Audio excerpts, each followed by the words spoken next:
Welcome Kelders van Geheimen fans to another gripping update that will leave you on the edge of your seat. If you're new here, don't forget to like, subscribe, comment below, support through joining channel membership, or donate through super thanks to help us keep bringing you every twist and turn from Sabbatskloof. And remember, allowing the ads to run for at least 30 seconds helps more than you know. Let's dive deep into the storm that's brewing, and trust me, you won't even need to switch on your TV after this. You'll feel as if you lived every second. As the week dawns over Sabbatskloof, Joey, the quiet but ever-observant player, makes a bold move that sets everything else in motion. It all begins with a few words carefully placed into Jis's ear. Not outright accusations. No, Joey is far too skilled for that. Instead, it's the delicate art of suggestion. A few leading comments about GYS's history, remarks about old stories not quite adding up, whispers about secrets buried beneath the proud legacy of Sabbatskloof. Joey knows precisely where to aim, and soon enough, Jis, usually so grounded, is left second-guessing the very fabric of his identity. But Sabbatskloof isn't a place where one secret is enough to cause chaos. Oh no, multiple fires start burning at once. Across the farm, preparations are underway for Atandwa's birthday celebration, a day meant to be filled with joy.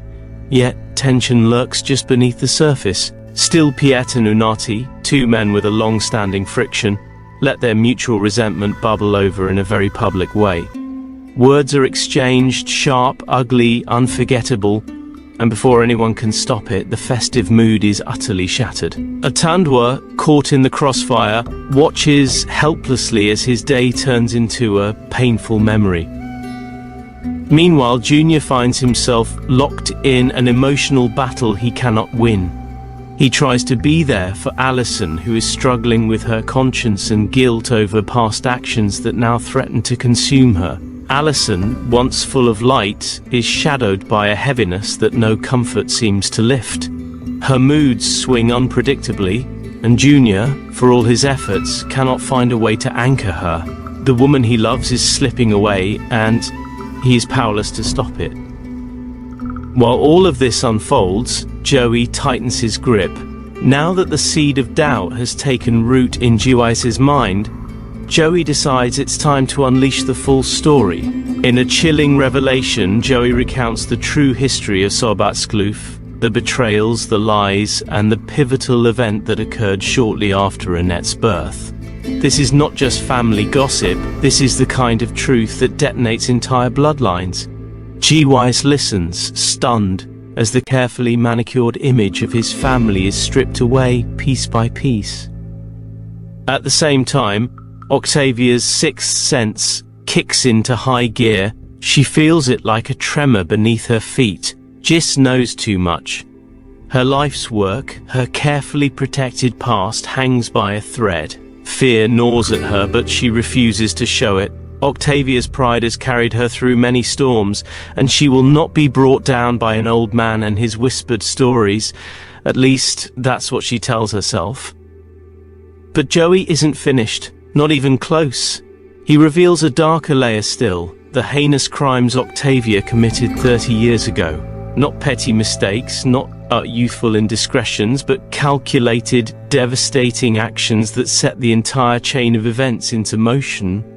Jis is rocked to his core. Everything, his childhood, his family bonds, his entire understanding of who he is, comes crashing down.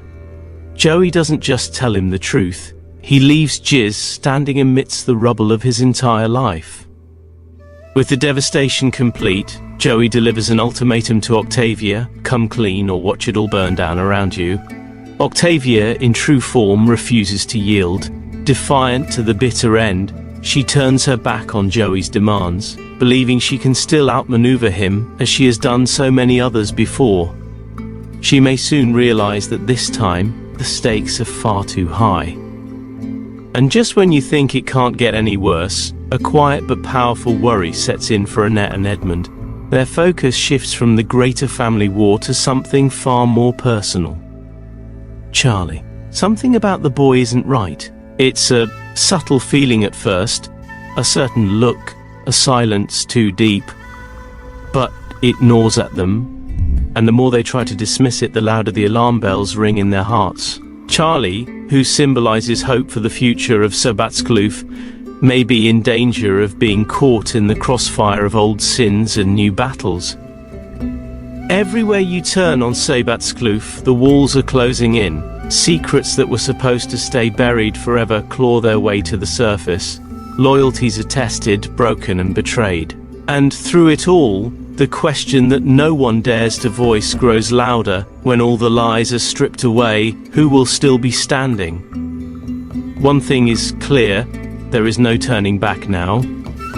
If you've enjoyed this gripping deep dive into Kelders van Geheime, please smash that like button, subscribe if you haven't already, drop your thoughts in the comments about who you think will survive this storm, and support us through super thanks or by joining our channel membership to keep these recaps coming. Let those ads play for a little longer too. It really does help keep the lights on. Until next time, stay tuned, stay curious, and remember, in Sabbatskloof, no secret stays buried forever.